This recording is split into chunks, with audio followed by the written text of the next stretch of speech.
তৃতীয় পর্যায় উদ্গা অর্থ জীবাণু মাংসপিণ্ডের মতো অবস্থা। বৈজ্ঞানিকভাবে এটি সোমাইট স্টেজ। এই সময় ভ্রূণের শরীরে খাঁজ তৈরি হয় যা দেখতে জীবাণু বস্তুর মতো।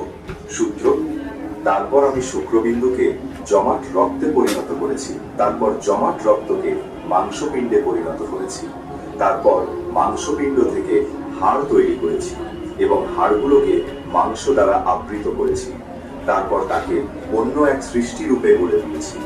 সূরা আল মুমিনুন আয়াত নং 14।